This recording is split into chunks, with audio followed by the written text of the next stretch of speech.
Hi hello welcome back to ఈ తరం కథలు. ప్లీజ్ ముందుగా వీడియోకి ఒక చిన్న లైక్ చేయండి. లైక్ తో పాటు హైప్ ఇవ్వండి. ఈ రోజు కథ వైఫ్ ఆఫ్ రణవీర్ పార్ట్ 82. కథను రచించిన వారు సుజాత గారు, వాయిస్ ఓవర్ శ్వేత. ఇక లేట్ చేయకుండా కథలోకి వెళ్ళిపోదాం. అంజలి భోజనం తీసుకొచ్చి ఏది పడితే అది తినకూడదు అంటూ రసంతో సౌగంధిక భోజనం పెడుతుంది. ఇక చాలమ్మా.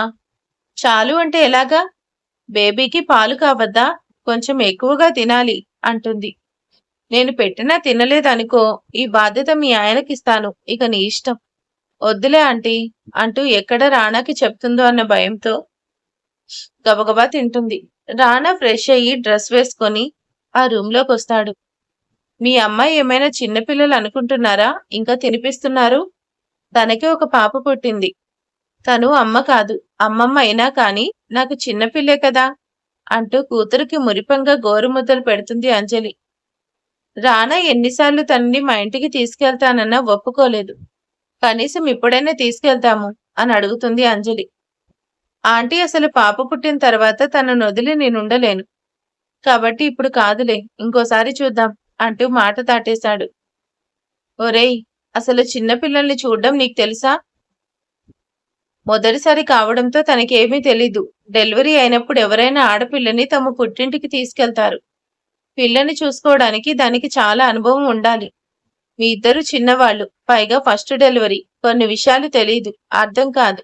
అందుకే కొన్ని రోజులు మా ఇంట్లో ఉంచుకొని పంపిస్తాం అంటాడు అశోక్. మావయ్య, దానికోసం తను మీ ఇంటికి రావడం ఎందుకు? మీ ఇద్దరు ఇక్కడే ఉండండి అని సింపుల్ గా చెప్పేసి పాప దగ్గరికి వెళ్తాడు రానా. ముగ్గురు ఒకరి మొహం ఒకరు చూసుకుంటారు. అంకుల్, పిచ్చి పీక్స్ కు వెళ్లడం అంటే ఇదే కదా అని వాళ్ళిద్దరి వైపు ఆశ్చర్యంగా చూసి అడుగుతుంది సౌగంధిక. నాకు అదే అనిపిస్తుంది అంటాడు అశోక్. ఇక మీ అమ్మాయికి పేరు పెట్టాలి కదా, ఫంక్షన్ చేయవా? ఎందుకు చేయను, తప్పకుండా చేస్తాను. ఇంతకీ పేరు ఆలోచించారా మేడం అని సౌగంధికను అడుగుతాడు. మా ఆయన అపాయింట్మెంట్ ఇవ్వలేదు. ఆయన ఒక గంట అయినా నాతో టైం స్పెండ్ చేస్తే ఆ గ్యాప్ లో పేరు ఆలోచిస్తాలే అంటుంది. తనని పట్టించుకోకుండా పాపతోనే ఎక్కువసేపు ఉంటున్నాను అని అలా మాట్లాడుతుందని అర్థం చేసుకుంటాడు రానా. విషయం తెలిసిన విష్ణు, లావణ్య కూడా వచ్చి పలకరించి వెళ్తారు. తను ఒకే కంపెనీ ఉంచుకున్నాడు కదా, తనకు పాప పుట్టిందనే సంతోషంలో 1 మంత్ శాలరీ బోనస్ గా ఇచ్చేశాడు. ఆ ఇంట్లో సౌగంధిక ఏ పని చేయకుండా ఇద్దరు కేర్ టేకర్స్ ని పెట్టారు. ఇక ఇంటి పని, వంట పని అంతా వాళ్లే చూసుకుంటున్నారు. వాళ్ళు కూడా రాగానే ఇళ్లంతా చూపిస్తుంది షణ్ముఖి. ఇక పాపతో అసలు టైం తెలియట్లేదు రానాకి. లేచింది మొదలు పాపతోనే కూర్చుంటాడు. తను నిద్రపోయినప్పుడు మాత్రం ఆఫీస్ వర్క్ చేసుకుంటూ, అందరూ ఎంప్లాయీస్ వర్క్ ఫ్రం హోమ్ చేస్తారు, ఇక్కడ మేనేజింగ్ డైరెక్టర్ కూడా వర్క్ ఫ్రం హోమే చేస్తున్నాడు అని ఆట పట్టిస్తూ ఉంటుంది సౌగంధిక. ఏం పర్వాలేదు, నేను మేనేజ్ చేయగలను. నీ మొగుడు అంత చీప్ కాదు. ఎప్పటిలాగే మంచి ఫామ్ లోనే ఉంటుంది మన కంపెనీ. నువ్వు కంగారు పడకు. మేఘన ఫోన్ చేసి చైతన్య మ్యారేజ్ ప్రపోజల్ వచ్చింది. బావ ఏం చేయమంటావు అని సలహా అడుగుతుంది. నీకు ఇష్టమైతే చేసుకో, లేదంటే చెప్పేసేయ్. ఇందులో నన్ను అడగాల్సిన పనిలేదు అంటూ తేలిగ్గా కొట్టిపడేసి ఫోన్ పెట్టేస్తాడు రానా. రానా ఎందుకు అలా చెప్పాడో అర్థం చేసుకుని ఇక ఫోన్ చేయడం మానేసింది మేఘన. పాపకు పేరు పెట్టే టైం వచ్చేసింది. బారసాల ఫంక్షన్ కి సదాశివం వాళ్ళని పిలిచాడు. వాళ్ళు చాలా దూరంగా ఉన్నాను కాబట్టి రాము అంటారు. మహేంద్ర వాళ్ళు మాత్రం వచ్చారు. ఇక చైతన్య ఫ్యామిలీ, విష్ణు వాళ్ళ ఫ్యామిలీ, అంజలి వాళ్ళ ఫ్యామిలీ, వరుణ్, సంజన, సూర్యప్రతాప్ అందరూ వస్తారు. కానీ రాజనందినికి రావాలని ఉన్నా కానీ రానాకి ఎదురు పడ్డానికి ధైర్యం సరిపోక వాళ్ళందరి ముందు గిల్టీ ఫీలింగ్ తో రాకుండా ఉండిపోయింది. మా పాపకి పట్టుపావడ, దాని మీద సింపుల్ గా థ్రెడ్ వర్క్ తో డిజైన్ చేయించి మరీ ఆ రోజు వేస్తుంది సౌగంధిక. గ్రీన్ కలర్ పావడాలో పింక్ కలర్ బ్లౌజ్. తెల్లగా ఉన్న రానా సౌగంధికలు యువరాణి అందంగా మెరిసిపోతూ ఉంటుంది. పాపని మాకు కూడా కొద్దిసేపు ఇవ్వు అన్నయ్య, ఎత్తుకుంటామని అడుగుతారు. ఎత్తుకోండి అని ఇస్తాడు. ఎందుకంటే పూజ మీద కూర్చోగానే మళ్ళీ తీసుకుని ఒడిలో పడుకోబెట్టుకుంటాడు. రానా వైపు చూసి తల కొట్టుకుంటుంది సౌగంధిక.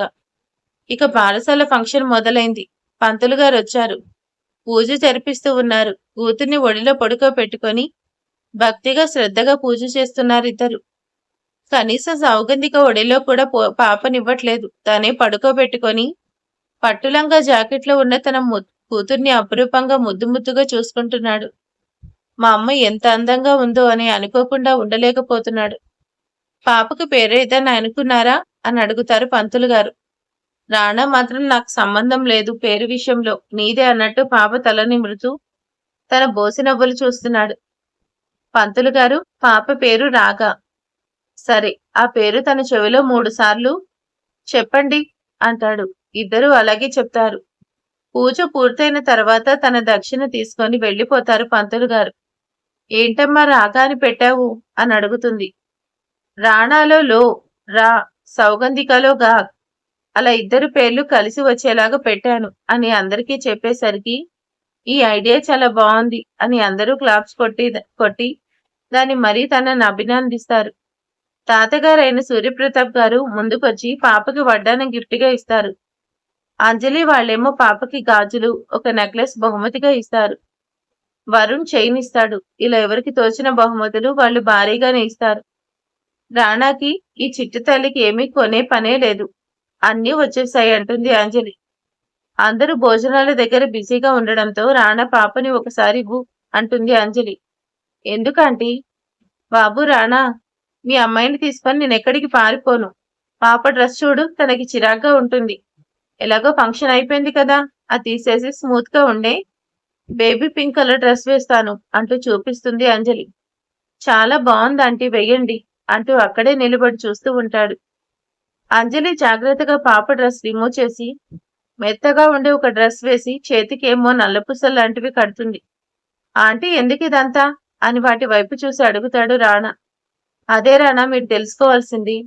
అందుకే ఇంట్లో పసిపిల్లలు ఉన్నప్పుడు పెద్దవాళ్ళు కంపల్సరీగా ఉండాలి. పాపకు చాలా క్యూట్ గా ఉంది కదా, చాలా మంది వచ్చారు, తనని చూశారు, గిఫ్ట్ కూడా ఇచ్చారు. పాపకి దిష్టి తగిలి ఉంటుంది, అందుకే ఆ దిష్టి మొత్తం పోవడానికి ఇది నల్ల పూసలు కడతారు అని చెప్పింది అంజలి. ఓ అలాగా అని అది గుర్తు పెట్టుకుంటాడు. ఇక ఫంక్షన్ అయిపోయింది, అందరూ వెళ్ళిపోతారు. ఆ బుజ్జిబాబు కోసం అశోక్, అంజలి కనీసం ఒక 10 రోజులైనా ఉండాలని అక్కడే ఉన్నారు. ఎందుకంటే అన్నీ చూసుకోవడం సౌగంధిక వల్ల కాదు కదా. ఆ ఫంక్షన్ అయిపోయిన తర్వాత ఆ రోజు నైట్ పాపకి స్నానం చేయించి నైట్ డ్రెస్ వేసి ఏదో బొమ్మలు చూపిస్తూ ఆడిస్తున్నాడు. సౌగంధిక సింపుల్ గా నైటీ వేసుకొని వస్తుంది. పాప ఏడుస్తుంది. అది అర్థం అవ్వడంతో వెంటనే పాపను తీసుకొని ఆకలవుతుంది అర్థం చేసుకొని తన అమృత బంధాన్ని పాప నోటికి అందించింది. తను అలా ఆకలి తీర్చుకుంటూ ఉండగా సౌగంధిక పాపను ప్రేమగా తాగుతూ తన ఆకలి తీరుస్తూ ఉంటుంది. అది చూడ్డానికి మామూలుగానే అనిపిస్తుంది, కానీ ప్రపంచంలో ఉన్న అన్ని బంధాల్లో కల్లా చాలా గొప్పది. మాతృత్వాన్ని చవి చూస్తున్నా ఉన్న సౌగంధికను అలాగే చూస్తూ ఉంటాడు రాణా.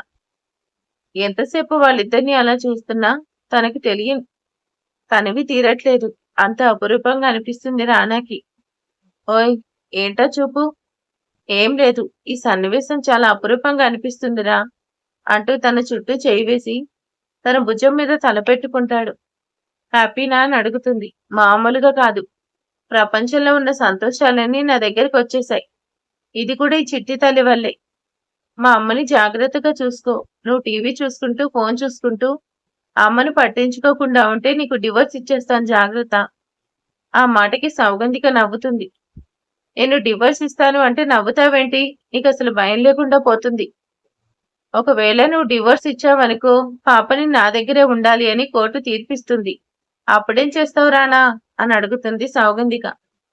ఆ మాట అవగానే కరెంట్ షాక్ కొట్టినట్టు ఉలిక్కి పడతాడు రాణా. వామ్మో, అయితే నేను నీకు చచ్చినా డివోర్స్ ఇవ్వను అంటూ తనని హత్తుకుంటాడు రాణా. నవ్వుతూ రాణా ఫేస్ ని పట్టుకుని ముద్దాడుతుంది. అంటే నా మీద ప్రేమ లేదు, కేవలం పాప కోసం ఇక్కడ ఉండమంటున్నావా? నేను హర్ట్ అయ్యాను అంటుంది సౌగంధిక. 190% మంది కేవలం పిల్లల కోసమే కలిసి ఉంటున్నారు తెలుసా అంటాడు రాణా. భార్య భర్త విడిపోవచ్చు, అమ్మ నాన్న విడిపోకూడదు కదా. అందుకే వాళ్ళ పిల్లల గురించి అయినా ఆలోచించి అలాగే ఉంటున్నారు అని క్లారిటీ ఇచ్చేసింది సౌగంధిక. లాయర్ దగ్గర పెరిగావు కదా, రూల్స్ బాగానే మాట్లాడుతున్నావులే. ఈలోగా పాపకు ఫీడింగ్ చేయడం పూర్తవడంతో తనని అక్కడ పడుకోబెట్టి వెట్ క్లాత్ తెచ్చి తన పెదవులు సున్నితంగా తుడుస్తుంది. పాపకి చేసే ప్రతి పనిని ఎంతో ఎంజాయ్ చేస్తూ అపురూపంగా చూస్తున్నాడు రానా. ఇప్పుడు చెప్పు, ఎప్పటి నుంచి ఆఫీస్‌కి వెళ్తున్నావు అని అడుగుతుంది. ఇదేంటి సమాధానం చెప్పట్లేదు అని చూసేసరికి కళ్ళు మూసుకొని పాప మీద చేయి వేసి నిద్రపోతున్నట్టు నటిస్తున్నాడు రానా. దొంగ మొగుడు అని ముద్దుగా తిట్టుకుంటూ తను కూడా పక్కనే పడుకుంటుంది. అంజలి, అశోక్ లేచి రెడీ అయ్యి వీళ్ళిద్దరి కోసం ఎదురు చూస్తూ ఉంటారు. వీళ్ళు వెళ్లాల్సిందే. ఇప్పటికి 116 సారీ చెప్తున్నాను. మీరు వెళ్ళి తీరాల్సిందే ఆఫీస్‌కి అంటుంది. నా ఇష్టం, నేను వెళ్ళను. ఏం చేస్తావు అని రానా అరుస్తున్నాడు. అయితే ఒక పని చేయండి, పాపని చూసుకుంటూ మీరు ఇంట్లో ఉండండి. నేను ఆఫీస్‌కి వర్క్ చేసుకుంటాను అంటుంది సౌగంధిక. వీళ్ళిద్దరి మాటలు విని నవ్వుకుంటున్నారు అశోక్, అంజలి. ఏంటి, నువ్వు ఆఫీస్‌కి వెళ్తావా? అంజలి ఆంటీ, వాళ్ళ ఆఫీస్ చూస్తుంది నేనే. నాకు అన్నీ తెలుసు. నేను కంపెనీ మేనేజ్ చేయగలను. నేను వెళ్తాను అంటుంది సౌగంధిక. నువ్వు వెళ్ళి ఆఫీస్‌లో కూర్చుంటే పాపకి ఫీడింగ్ ఎలాగా? కదా, అయితే పాపను కూడా తీసుకెళ్తాను. మీరు ఇంట్లో ఉండండి అంటుంది. ఎవరైనా భర్తని కొన్ని రోజులు ఇంట్లో ఉండండి, మాతో కలిసి టైం స్పెండ్ చేయండి అంటారు. నువ్వు ఎంతకెప్పటికీ వెళ్ళండి వెళ్ళండి అంటావేంటి? నీకన్నా పాకిస్తానీ టెర్రరిస్టులు నయం. నువ్వు మాత్రం రాక్షసులా తయారవుతున్నా. నా మొగుడు చూపించే ప్రేమకి ఇలా తయారైంది ఇక్కడ.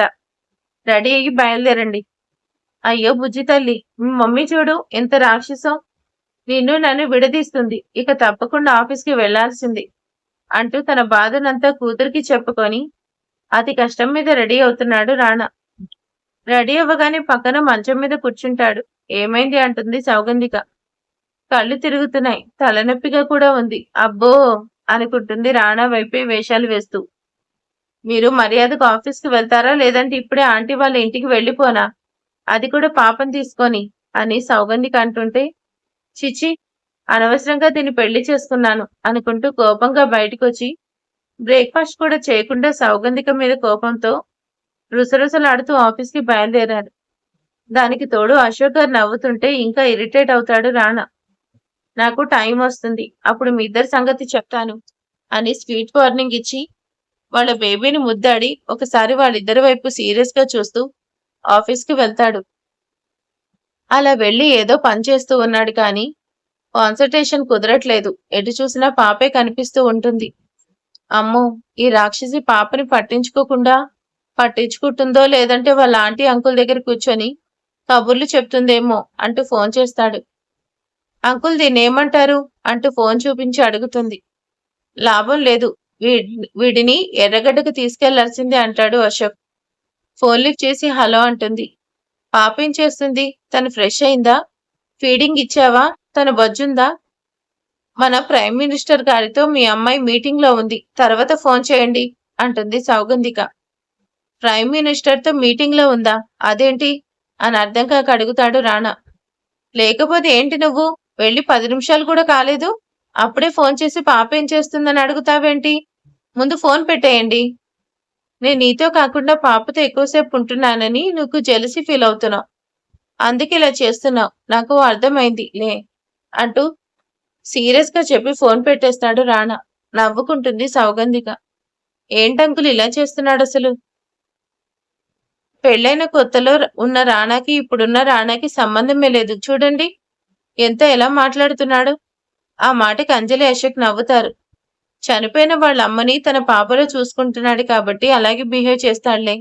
నువ్వు లైట్ తీసుకో అంటుంది అంజలి. నాకు తెలుసా ఆంటీ, ఇలా మాట్లాడకపోతే తను కదలడు కదా. సూర్యప్రతాప్ గారితో మాట్లాడి సంజనికి వరుణ్కి పెళ్లి ముహూర్తాలు పెట్టించాలనుకుంటున్నాను అంటారు అశోక్. ఓకే అంకుల్, తొందరగా పెట్టించండి. ఈ బుజ్జి తల్లి కూడా వాళ్ళ బాబాయ్ పెళ్లి కోసం వెయిట్ చేస్తుంది. వామ్మో, రేపు వరుణ్ పెళ్లిలో పాపకి ఎన్ని డ్రెస్సులు తెస్తాడో. ఫంక్షన్ కోసం అని భయం పెట్టుకుంది సౌగంధిక. సరే, ఒకసారి సూర్యప్రతాప్ కి కలిసి వస్తాను అంటూ బయటకు వెళ్తాడు అశోక్. అక్కడ చైతన్య సౌగంధికకు ఫోన్ చేస్తాడు. పాప పుట్టిన తర్వాత నన్ను పూర్తిగా మర్చిపోయావంటాడు. పాప పుట్టడం కాదురా, మా ఆయన్ని పెళ్లి చేసుకున్నాక నేను అందరినీ మర్చిపోయాను అంటుంది నవ్వుతూ. వేగన పెళ్లి ప్రపోజల్ వచ్చిందక్క, ఏం చేయాలని అడుగుతాడు. చైతన్య, ఇది నీ పెళ్లి విషయం. మీ మమ్మీ డాడీ నిర్ణయం కనుక్కో. తనంటే నీకు కూడా ఇష్టమైతే ఓకే చెయ్యి, లేదంటే ఆలోచించుకో. ఇది నీ జీవితానికి సంబంధించిన విషయం. నేను సలహా ఇవ్వడం బాగోదు. ఎందుకంటే పెళ్లి అనేది నీ మనసుకి సంబంధించింది. కాబట్టి కరెక్ట్‌గా నువ్వే ఆలోచించి డిసిషన్ తీసుకో. నీకంత అనుమానంగా ఉంటే ఒకసారి మేఘన్‌ని కలిసి మాట్లాడి ఈ డౌట్ క్లియర్ చేసుకో. ఇక మేఘన విషయం పక్కన పెట్టి ఇద్దరు కొద్దిసేపు మాట్లాడుకొని ఫోన్ పెట్టేస్తారు. ఇక పాప లేస్తుంది. అలా పాప లెగవగానే వెంటనే రానాకి వీడియో కాల్ చేసి మరీ చూపిస్తుంది. ఫోన్‌లో పాపని చూడగానే రానా ఫేస్‌లో వచ్చిన ఆ స్పార్క్‌ని భలే ఎంజాయ్ చేస్తుంది సౌగంధిక. ఇందాక నన్ను ఫోన్ చేయొద్దు అన్నావ్. ఇప్పుడు నువ్వెందుకు ఫోన్ చేశావే? మరి ఏడుస్తున్నావు కదా! ఒకసారి పాపని చూపిస్తే కాస్త ఆఫీస్ వర్క్ మీద కాన్సంట్రేట్ చేస్తావని చూపించాను. వర్క్ చేయండి. ఇన్‌కమ్ బాగా రావాలి. ఎందుకంటే అసలే పిల్లలు ఆడుకునే బొమ్మలకే మా ఆయన 5 లక్షలు ఖర్చు పెట్టారు తమరు. ఇంకెన్ని కొంటావో ఏంటో! ఆ కొన్న వాటికి ఇల్లు సరిపోతుందో లేదో! కొనాలంటే ముందు డబ్బులుండాలి కదా! అందుకని బాగా సంపాదించండి. ఆ విషయం మాకు తెలుసండి. తమరు మూసుకోండి అంటాడు రానా. సరే లంచ్ చేయండి. ఓకేరా బుజ్జి తల్లి. బాయ్ అని చెప్పి ఫోన్ పెట్టేస్తాడు రానా. ఇక మేఘన, చైతన్య ఒక చోట కలవడానికి ప్లాన్ వేశారు. వీలైతే వరుణ్‌కి, మేఘనకి ఒకేసారి పెళ్లి చేస్తారు సూర్యప్రతాప్ గారు.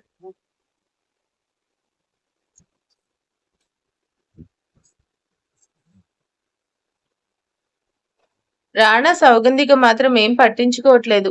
పెళ్లికి పిలిస్తే వెళ్ళొస్తారంతే. సంజనతో మాత్రం బాగానే మాట్లాడుతుంది సౌగంధిక. మిగతా వాళ్ళందరితో మామూలుగానే ఉంటుంది. ఏదో అలారం పెట్టుకుని నిద్ర లేచినట్టు టక్కున 6 కాగానే ఇంట్లో వాలిపోతాడు రాణా.